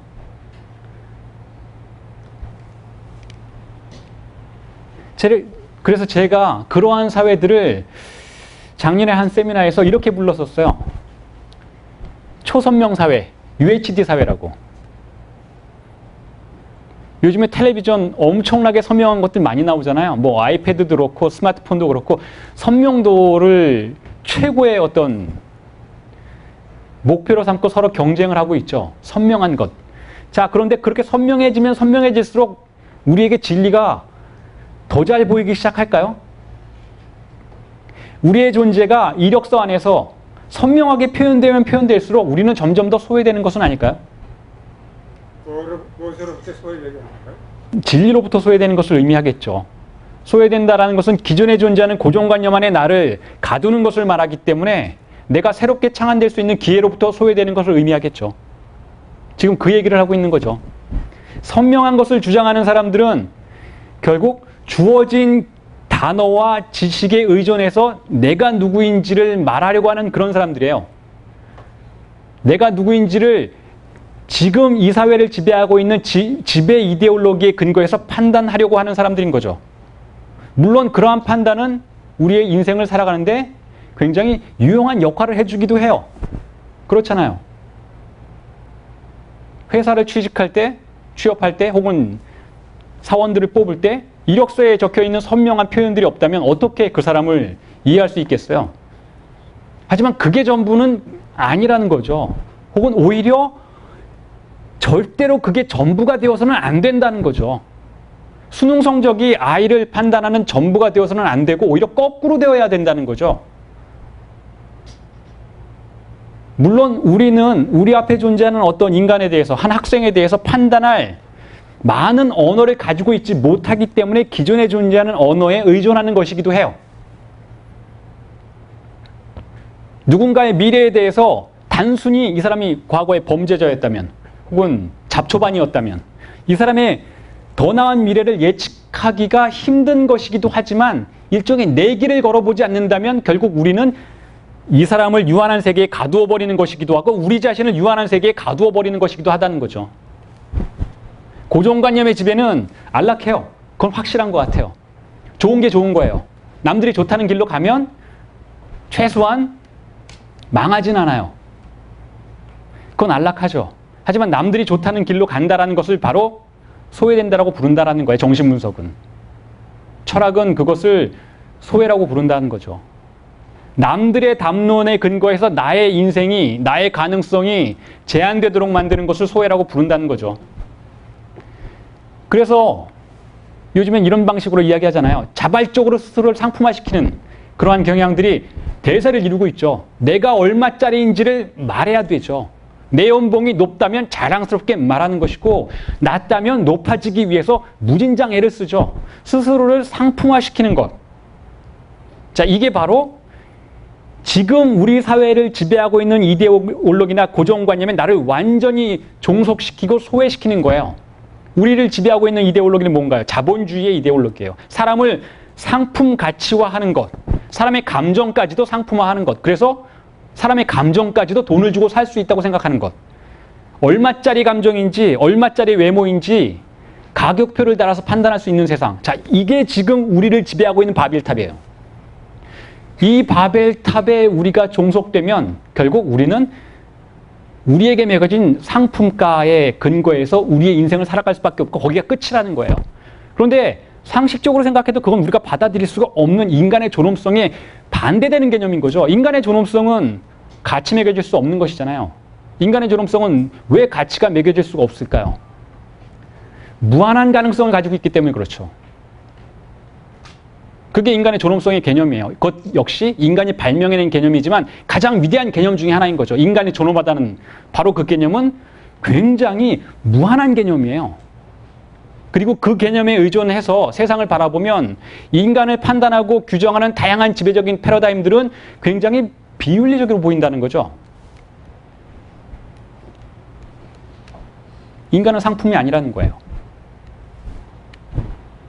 자, 이 화가는 제가 고독의 매뉴얼에 실제로 소개했던 화가이기도 한데요. 로만 오팔카라고 하는 유럽의 화가인데 이 사람 굉장히 이상한 그림을 그렸어요. 뭐 한 2, 3년 전에 사망을 했는데요. 어떤 그림을 그렸냐면 캔버스에다가 0부터 시작해서 1, 2, 3, 4, 5, 6, 7, 8, 9, 10 숫자를 써나가기 시작했어요. 물감으로. 그래서 자세히 보면 이게 다 숫자예요. 숫자인데 촘촘하게 숫자를 써나가는데 무시무시한 건 뭐냐면 평생을 그것만 했다는 거예요. 평생을 숫자만 썼어요. 자, 그래서 이 사람 그림을 마지막에 누가 샀는지는 모르겠지만 그 마지막 숫자가 몇인지가 굉장히 사람들이 궁금해하는, 죽었을 때 그런 화제였었죠. 도대체 몇 번까지 적었을까? 그리고 이 그림을 비평하는 사람들이 뭐 그런 표현도 해요. 이 사람은 무한을 표현했다. 그렇죠. 자연수가 무한하게 증가되어 나가는 것. 자, 무한의 개념 자체를 이미지화하려고 했다. 그런데 그 사람들이 잘못 생각하고 있죠. 자연수는 무한하지 않은 거예요. 그걸 우린 가무한이라고도 부르는데 예측 가능하기 때문에 우린 그걸 무한하다고 부르지 않는다라는 거예요. 1 다음에 2가 오지만 혹은 101 다음에 102가 오지만 그 다음에 103이 올지 우리 다 알고 있죠. 자연수가 전개되어 나가는 방식은 숫자는, 즉 양은 무한할 수 있어도 질적으로는 무한하지 않다라는 거예요. 그런데 재밌는 건 뭐냐면요. 이렇게 평생을 숫자만 쓰니까 우리 쉬울 것 같잖아요. 근데 이게 굉장히 어렵다라는 걸 이 사람이 알게 돼요. 자꾸 틀리는 거예요. 105 다음에 106 적기는 쉽지만 뭐 수억, 수천, 뭐 수십만 뭐 이런 숫자 다음에 또 다른 것을 적다가 이전에 적은 거를 실수로 다시 적을 수도 있고 혹은 숫자를 누락시킬 수도 있다는 걸 알게 돼요. 그래서 그것들을 안 하기 위해서 녹음을 하기 시작해요. 안 틀리려고. 그래서 쓰다가 틀렸다 싶으면 녹음기를 다시 돌려서 들어보는 거예요. 왜냐하면 눈으로 확인하는 건 너무 힘드니까. 그래서 틀린 부분을 찾아내고 틀린 부분부터 다시 적어가는 그러한 방식으로 평생을 그림을 그렸는데 재밌는 건 뭐냐면 이런 거예요. 자연수이지만 자연수라는 건 굉장히 규칙적으로 상당한 억압 속에서 전개되어 나가는 것이긴 하지만 그것마저도 제대로 반복이 안 되는 순간이 있다는 걸 우리는 알 수 있다는 거예요. 그리고 바로 그러한 순간을 오류의 순간이라고 부를 수 있다면 그 순간이 바로 무한이 출현하는 순간이라고 볼 수도 있다는 거예요. 기존에 존재하는 질서가 붕괴되는 순간, 그 순간 새로운 것이 도래할 수도 있는 가능성의 순간이기도 한 거죠. 왜냐하면 기존의 질서가 붕괴하면 존재하는 바벨탑이 무너지고 텅 빈 공터가 남게 되겠죠. 공터가 우리에게 주어진다면 새로운 건물을 건설할 수 있는 가능성이 주어지는 것이나 마찬가지가 되겠죠. 그래서 이 사람의 그림은 자연수가 무한히 가무한적인 방식으로 예측 가능한 방식으로 전개되어 나갔기 때문에 무한을 표현한 게 아니라 이 사람도 어쩔 수 없이 마치 무언가 억압된 것이 출현하듯이 혹은 유령이 출현하듯이 아무리 억압하려고 해도 등장하는 오류의 순간들이 존재하기 때문에 무한한 것이라고 부를 수도 있다는 거예요. 이 얘기를 조금 전에 고정관념의 반복이라는 개념과 비교해서 한다면 이렇게 얘기할 수 있을 것 같아요. 고정관념은 우리를 지탱하게 만들고 살아가게 만들고 반복하게 만들지만 항상 발을 헛디디는 순간도 존재한다는 거예요. 정신분석은 그러한 순간들을 실착의 순간이라고 부르기도 하고 말실수의 순간이라고 부르기도 하죠. 혹은 꿈을 꿀 때도 우리의 의식이 지배하지 못하는 어떤 유령들이 출현하기도 해요. 그런 순간들을 정신분석은 진리가 출현하는 순간이라고 보고 그 순간에 집중해서 무의식의 탐사를 시작해요. 윤리에서도 마찬가지라는 거예요. 우리가 우리를 지배하는 고정관념의 반복들을 어느 순간 나도 모르게 문득 멈추게 되는 순간들이 있다는 거죠. 그 순간은 진리가 출현하는 순간으로 보아도 되지 않을까? 저는 그렇게 생각해요. 그래서 소설가들이, 그래서 예술가들이, 혹은 그래서 우리 자신이 이렇게 생각하게 되죠. 우리 삶의 소설을 혹은 우리 삶의 과정들을 한 편의 소설로 은유할 수 있잖아요. 처음에 우리가 시작할 때 추리소설로 은유하자고 얘기를 했었잖아요. 우리 인생이 소설이라면 이런 질문할 수 있는 거죠. 지금 누가 이 소설을 쓰고 있지? 라는 질문.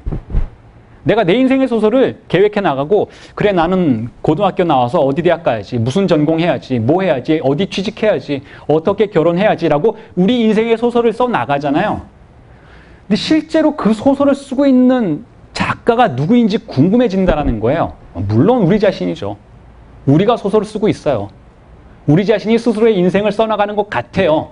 그런데 정신분석은 그렇게 생각하지 않는다는 거예요. 혹은 나보코프라고 하는 소설가는 애초부터 소설을 쓰는 작가는 작가 스스로가 아니다라는 그러한 문제 제기 속에서 소설을 써나가기 시작했다는 거죠. 그래서 이런 지금 누가 세바스찬 나잇에 관하여 이야기하고 있는가라는 질문을 초기 소설부터 질문을 던지기 시작했었어요. 도대체 누가 지금 소설을 쓰고 있는가? 우리의 인생의 소설을 쓰는 건 누구인가? 여러분 이제 다 아시죠? 제가 그 주체를 누구로 생각하는지 고정관념이 쓰고 있죠. 타자가 쓰고 있어요. 우리 인생의 소설을 쓰는 주인은 우리가 아니었던 거예요. 우리는 그냥 배운 대로 쓰고 있는 거예요. 부모의 세대와 우리 사회의 고정관념의 세대가 우리에게 남긴 흔적의 문체를 우리는 반복하고 있는 거죠. 우리 목소리의 주인은 우리가 아니라는 거예요. 자, 이 모든 걸 알게 됐을 때, 혹은 정신분석 과정도 마찬가지예요. 이걸 알도록 만들어주는 과정이에요. 얼마나 우리 스스로가 타자에게 종속되어 있었는지, 이걸 알게 되는 과정이 정신분석 과정 속에서 증명이 되고 드러나게 되면, 체험하게 되면 정신분석 과정의 마지막에 우리는 상당한 우울증을 겪게 되죠. 정신분석까지 안 가도 우리 스스로도 우울증을 겪게 돼요. 아, 이 모든 게 그런 거였어?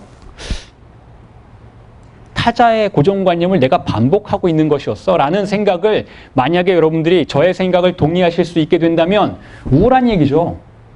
우린 뭐 한 거야 지금까지? 왜 남의 인생을 내가 반복해서 살고 있었지?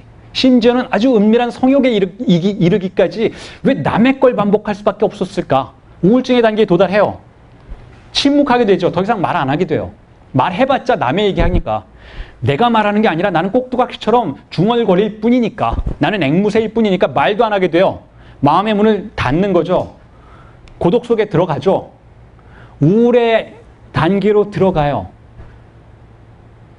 자, 이게 윤리의 첫 번째 조건이라는 거예요. 이곳에 들어가지 않는다면 윤리는 시작조차 될 수가 없다라는 거예요. 그걸 말하기 위해서 타락하지 않는다면 윤리는 시작조차 될 수 없다라고 제가 말씀드린 거예요. 왜냐하면 타락이란 기존에 존재하는 고정관념에 대한 반항이고 반대이고 저항이니까. 그 타락이 우리를 고독의 영역으로 밀어 넣어요. 적당히 타락하면 다시 돌아가겠죠. 하지만 끝까지 타락하면 소크라테스가 그랬던 것처럼 고독 속으로 들어가요. 세상의 고정관념 그로부터 멀어지면 우린 필연적으로 우리 마음의 고독 속으로 들어갈 수밖에 없죠. 그런데 그 고독은 좋은 고독이라는 거예요. 물론 위험하지만 우리가 만약에 그 고독을 지탱하고 이겨낼 수만 있다면 그 고독은 굉장히 좋은 고독이라는 거죠. 그것 없이는 진리가 존재할 수 없다라는 거죠. 혹은 그것 없이는 새로움이란 존재할 수가 없다라는 거예요. 그리고 오직 새로움만이 진리라는 거예요. 남이 나에게 알려주는 대로 인생을 살아가는 게 아니라 내가 창안해낸 방식으로 내 인생을 디자인하는 것. 이게 새로움이라는 거죠. 이것 없이는 진리도 없다라는 거죠. 이것 없이는 윤리도 없고 이것 없이는 결국 인간적인 방식의 진화조차, 진보조차 존재할 수가 없다라는 거예요. 그래서 이렇게 표현해요. 공백의 연안가에 도달하도록 누군가가 우리를 그렇게 만들어준다면 어떤 예술작품이, 어떤 책 한 권이, 혹은 어떤 생각 자체가 우리를 고정관념의 그 숱한 독사의 영역, 속견의 영역을 횡단해서 어디론가 도달하도록 만들어줄 수 있다면 그 장소는 마음의 공백의 장소이고 혹은 공백의 연안가라고 부를 수 있는 어떤 장소라는 거예요. 텅 빈 공백의 연안가. 이곳에 도달하는 방법론을 고독의 매뉴얼의 초반과 중반에 제가 소개했던 거죠. 어떻게 고정관념을 횡단할 것인가? 어떻게 스스로 질문하기 시작할 것인가? 그리고 어떻게 고독에 도달할 것인가? 고독에 도달하면 어떻게 되나요? 허무주의자가 돼요. 파스칼이 이런 얘기를 했대요. 바디우를 통해서 알게 된 것인데요. 파스칼은 아주 신앙심이 깊은 기독교인이었는데 파스칼은 이런 얘기를 해요. 자, 제수이트나 믿음이 약한 사람이나 혹은 단정한 그리스인보다는 차라리 무신론자들이 낫다라는 거예요. 허무주의, 극단적인 허무주의 속에 있는 무신론자들이 훨씬 더 신의 진리에 접근한 사람들이라는 거죠. 공백에 도달해야만 진리에 접근할 수 있다는 거예요. 쾌락 원칙을 위해서 자기 자신의 삶의 보존을 위해서 목사님이 혹은 신부님이 하는 말을 그냥 반복하는 사람은 그건 기독교인도 아니라고 파스칼은 주장하죠. 파스칼은 오히려 신을 강렬하게 부정하는 과정 속에서 오히려 신에 더 접근한다는 거예요. 세상 사람들이 신에 관해서 말하는 그 고정관념, 그 독사의 세계로부터 완전히 벗어난 허무주의자가 오히려 더 진리에 접근한 사람이라고 부르죠. 그런 사람들을 절망한 자들이라고 부르고 그러한 사람들의 세계관을 절망한 자들의 세계관이라고 부를 수가 있겠죠. 이 사람들은 이렇게 표현해요. 파스칼은 세계와 어떤 보존 협약도 맺지 않은 장점을 가진 사람들이라고. 보존 협약이라는 건 뭐냐면 좋은 게 좋은 것 속에서 살아가도록 자신을 안정시키는 것. 그래서 우리 사회에 존재하는 고정관념을 받아들여서 그대로 믿고 따르는 것을 보존 협약이라고 부를 수 있어요. 그런데 그것마저도 포기하고 고독과 우울 속에 들어가는 사람들은 어떤 의미에선 진리에 접근한 사람들이라고 볼 수 있다는 거죠. 절망한 자들, 오히려 절망한 자들만이 진실하다는 것. 그래서 제가 고독의 매뉴얼이라는 책에서 그런 얘기들을 했었던 거예요. 어떻게 소멸할 수 있을까? 소멸이라는 건 결국 이런 세계와의 보존 협약으로부터 사라지는 것을 의미하죠. 남들이 옳다고 생각하는 그런 고정관념의 틀로부터 나를 소멸시키는 것. 나를 물러나게 만드는 것. 어떻게 그럴 수 있을까? 그 어려운 일이잖아요. 쉽지 않은 일이죠. 어쨌든 진리에 관해서 우리가 할 수 있는 최대한의 것은 마음의 문을 잠그는 것이다 라는 표현은 바로 이런 것을 의미했어요. 마음의 문을 잠그자라는 거예요. 제가 주장하는 윤리의 기본적인 명제는 이런 것이었어요. 고독해지자. 마음의 문을 잠그자. 무엇으로부터 마음의 문을 잠그느냐 하면 고정관념으로부터. 사람들이 옳다고 서로 주장하는 그런 것들로부터 마음의 문을 닫자라는 거예요. 무언가가 진리인지는 모르겠지만 아직 무엇이 어떻게 해야 될지 모르겠지만 일단 마음의 문을 닫자라는 거예요. 고독해지자는 거죠. 고독 속에서 텅 빈 공백의 연안가에서 그때부터 생각해 보자라는 거예요. 진리가 무엇일까? 그래야만 우리의 마음이 미래로 열린다는 거죠. 미래로 열린다는 것은 무한회로 개방된다는 뜻이에요. 타자의 고정관념을 내 안에서 반복하면서 유한성의 세계를 살아가는 것이 아니라 무한한 미래로 마음을 열기 위해서는 현재 내 마음을 닫을 필요가 있지 않을까. 자, 그런데 그렇게 마음을 닫은 사람들이 완고할까요? 혹은 그렇게 마음을 닫은 사람들이 타인을 무시할까요? 전 그렇게 생각해요. 아까 자본주의 세계에서는 상품화된 대상들만이 유통 가능하다 이런 표현을 했었죠. 그래서 우리 스스로를 상품화시키지 않으면 우리는 사회 속에서 유통될 수가 없다 이런 얘기를 했었던 것 같은데 그거 맞는 얘기인 것 같아요. 우리는 우리를 유통시키기 위해서 자본주의 세계에서 우리가 움직이는 방식은 유통인 거죠. 팔려야 되니까. 유통시키기 위해서 내가 얼마짜리인지를 증명해 보여야 되죠. 자, 그런데 고독한 사람들은 혹은 공백의 지대에 들어가서 공백을 소유한 사람들은 놀랍게도 여러분 공백을 선물해요. 다른 사람한테. 한번 스스로가 공백에 들어가서 이 세상의 모든 고정관념으로부터 마음을 닫아본 경험이 있는 사람들은 타인을 함부로 판단하지 않는다라는 거예요. 타인 역시 그 타인을 공백으로 존중해 줄 수 있다는 거죠. 공백을 다른 말로 하면 무한한 가능성이라고 부를 수가 있겠죠. 그래서 이런 표현을 이거는 락강미술관의 유령들이라는 책에서 제가 했던 표현인데 공백이라는 것은 일종의 선물과 같은 방식으로 유통될 수가 있는데 상품화되지 않은 상태에서 유통될 수 있는 유일한 것은 공백이라는 거예요. 예를 들어서 어떤 고등학교 선생님이 고독의 마음을 닫아본 선생님이라면, 고정관념의 마음을 닫아본 선생님이라면 자기 앞에 존재하는 공부 정말 못하는 일진, 잡초반 어떤 아이의 존재를 지식의 근거에서 판단하려고 할까요? 이미 문을 닫아봤잖아요, 그 선생님은. 고정관념이 얼마나 사람을 소외시키는 것인지에 대해서 질문을 던져본 사람이기 때문에 자기 앞에 있는 학생에게 절대로 고정관념의 근거에서 그를 판단하려고 하지 않을 거예요. 그리고 그 학생이 가지고 있는 가능성을 보려고 할 거예요. 그 가능성의 근본적인 의미는 결국 내가 알고 있는 지식으로는 모른다라는 게 그 사람의 가능성이 가지고 있는 의미예요. 아, 너는 뭐 춤 잘 추니까 아이돌 되겠어. 이것조차도 사실은 고정관념에 근거한 판단인 거죠. 이것저것 아무것도 갖고 있지 않은 어떤 학생에게도 그 선생님은 만약에 공백에 도달해 본 사람이라면 공백을 선물하는 거예요. 야, 내가 공백에 한번 도달해 봤는데 이거 좋더라. 너도 한번 가져봐 라고 선물해 주는 거예요. 아무리 봐도 내가 너한텐 좋은 게 안 보여. 너는 싸움은 잘하는데 꼭 범죄자 될 것 같아. 이게 내 지식의 한계야. 미안하다. 하지만 이런 지식 말고 내가 너에게 줄 것은 또 하나 있다. 공백.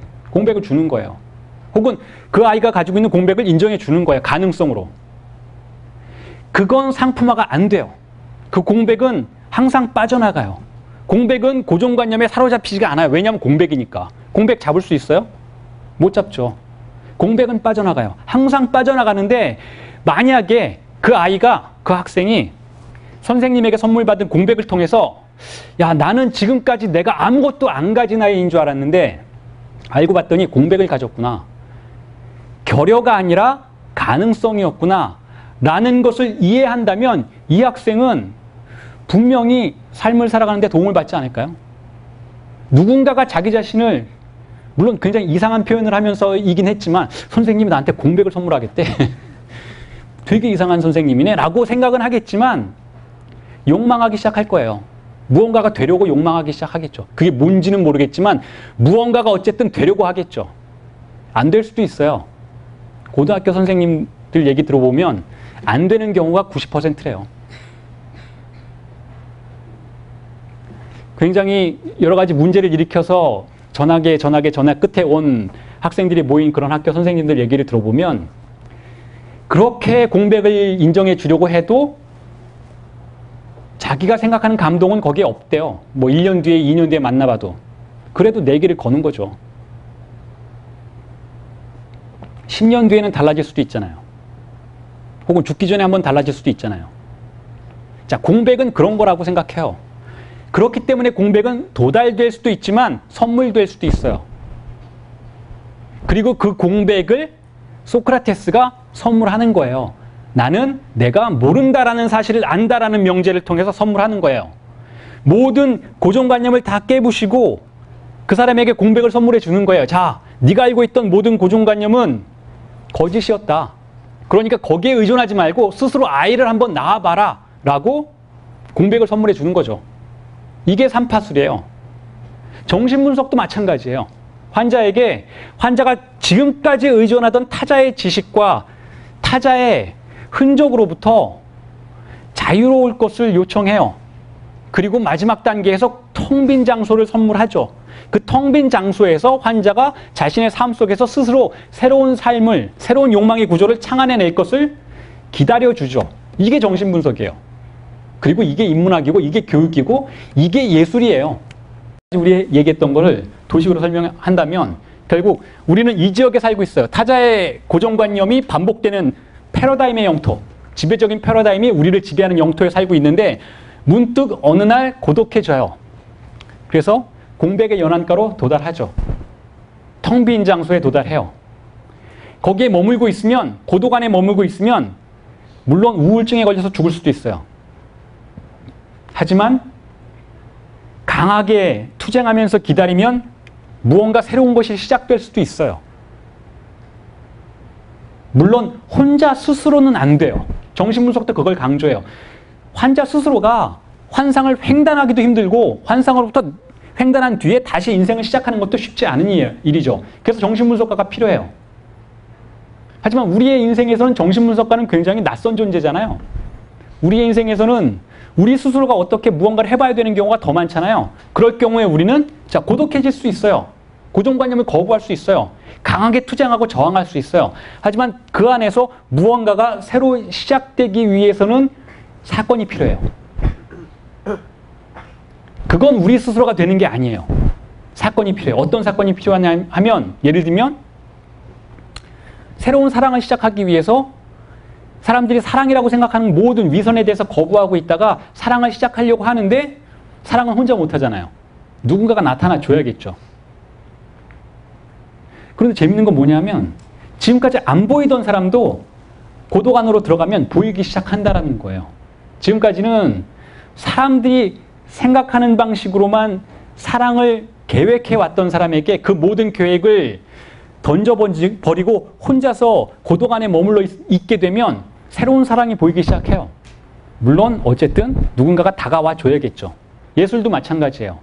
내가 지금까지 존재하는 모든 미술사가 거짓된 것이다 라고 생각하고 브루스 노만처럼 아무것도 안 하는 고독의 영역에 머물러 있지만 그럼에도 불구하고 무언가가 새롭게 시작되기 위해서는 외부의 사건이 필요해요. 예를 들면 지나가는 새 한 마리가 날아가는 궤적을 본 그 감정이라든지 아니면 어느 날 중세미술관에 가서 보았던 아주 오래된 미술작품 하나라든지 무언가가 나한테 사건의 역할을 해주어야 돼요. 단지 기다리는 것이 아니라 외부로 나를 개방해야 된다는 뜻이에요.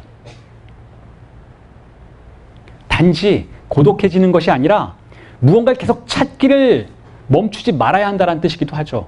지금까지 이야기들은 결국 어떻게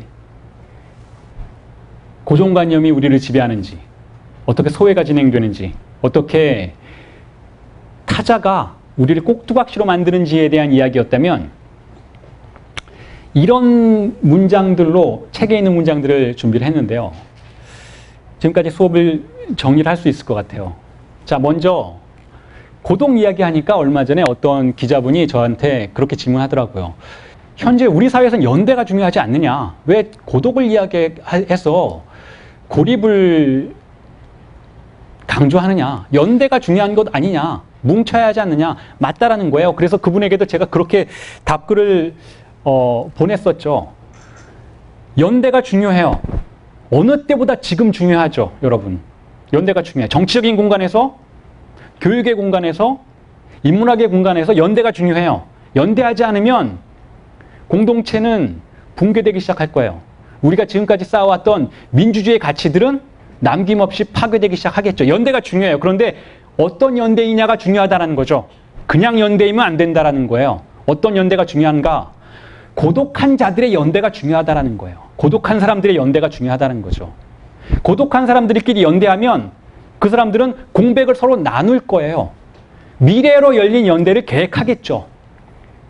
그렇지 않은 연대가 지금 우리가 보는 정치 공간에서의 연대들인 거예요. 그런 연대로는 안 된다는 거예요. 우리가 공동체를 이루고 힘을 합하기 위해서는 서로가 공백을 나눌 수 있어야 한다는 거죠. 애매모호한 말처럼 들리지만 굉장히 간단해요. 나하고 연대를 맺고 있는 사람의 가능성을 존중해 주는 거고 그 사람에 대해서 내가 이제까지 알고 있던 고정관념으로 타인을 판단하지 않는 거예요. 그런 사람들끼리 연대를 해야 미래로 개방되는 연대가 가능하다라는 거죠. 그걸 표현하는 글이었어요. 결국 진정한 연대는 혹은 공동체는 고독한 자들의 공동체라는 거예요. 고독한 자들이 연대를 하고 공동체를 이루지 않는다면 그건 그냥 이익 집단밖에 안 된다는 거죠. 지금 우리가 정치 현실에서 보고 있는 그런 집단들. 거의 모든 집단들이 여야를 막론하고 그런 집단들이라는 거죠. 미래로 개방될 수 있는 그러한 연대, 공동체는 무한한 공동체예요. 그리고 나서 사랑도 마찬가지라는 거죠. 사랑도. 사랑 얘기는 지금까지 많이 했으니까 간단하게 이야기를 하고 넘어가면 이런 거예요. 사랑으로 둘이 하나가 되리라는 그런 헛된 환상을 가지고 사랑을 시작하면 백발백중 환멸의 단계에서 끝날 수밖에 없다는 거예요. 결코 두 명은 한 명이 안 돼요. 어떻게 돼요? 물리적으로 다른데. 두 명은 하나가 될 수가 없어요. 각자는 자기 자신의 환상에 근거해서 타인을 판단해요. 결혼을 했는데 한 여성이 남편이 너무 잘생겨서 결혼했다라는 거예요. 남편이 강동원인 거예요. 그럼 도대체 강동원을 인간을 좋아한 거예요? 아니면은 우리 사회에서 미적 기준이라고 말해지는 그러한 거울을 좋아했던 거예요? 자기 자신의 환상을 좋아한 거예요. 타인과는 그게 아무리 결혼한 사람들이라 해도 연인들이라 해도 둘이 하나가 될 수가 없어요. 결국 타인을 텅 빈 것으로 인정해 줄 수 있어야 돼요. 내가 좋아하지 않고 내 환상에 근거해서 받아들일 수 없는 것이 출현한다 해도 그것은 그 사람인 거죠. 그게 바로 공백의 의미인 거죠. 내가 나의 기준을 통해서 판단해서 좋고 나쁨을 가릴 수가 없다라는 거예요. 물론 저도 결혼 생활을 10년 이상 했기 때문에 그게 얼마나 불가능하고 힘든 일이라는 건 알고 있죠. 하지만 내 길을 걸어보는 거예요. 그게 사랑이니까. 그럴 때 우리는 문득 고독해져요.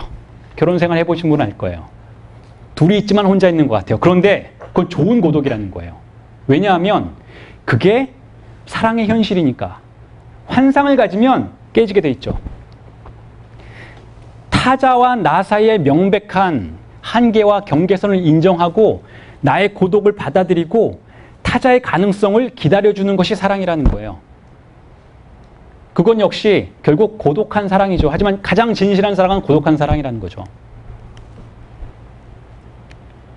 그리고 마지막으로 나 자신에 대한 사랑, 여러분 자신에 대한 사랑 역시 마찬가지죠. 우리 스스로 사랑해야죠. 요즘에 그런 담론이 많잖아요. 나는 뭐 나 자신에게 선물을 했어. 뭐 이런 거 있잖아요. 스스로 사랑해야 돼요.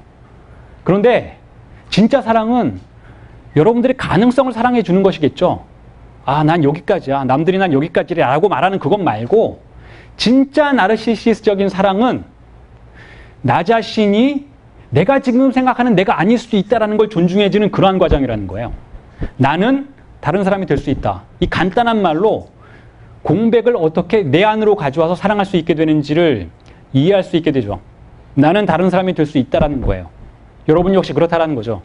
여러분들을 사랑하는 방식은 결국 고정관념을 거부하는 방식이고 공백에 도달하는 방식이고 그 공백 안에서 가만히 기다려 보는 거예요. 나에게 무슨 일이 일어나는지, 내가 누구를 만나는지, 무엇을 좋아하게 되는지 기다려 보는 거죠. 계속 저항하면서. 예, 여기까지 강의를 마치도록 하겠습니다. 감사합니다. 다음 주에 뵙겠습니다.